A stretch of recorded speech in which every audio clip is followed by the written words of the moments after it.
Živjo, danes ti pokažem, na kakšen način aktiviraš celoten steznik okoli hrbtenice s podporo medeničnega dna, ki je ključnega pomena med nosečnostjo in po porodu.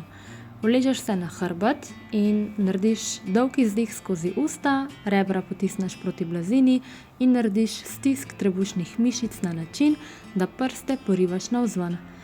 Pozorna si, da dodaš podporo tudi od spodaj, torej mišice medeničnega dna. Predstavljaš si, da želiš istočasno zadržati urin in preprečiti uhajanje plinov. Probaš medenično dno povleči navzgor. Zadržiš, kolikor le lahko, optimalno je približno 10 sekund in nato mišice sprostiš. Pri sami aktivaciji si pozorna, da le-ta ni usmerjena na prekomeren pritisk na medenično dno, torej da mišice samo stisneš in porineš navzdol.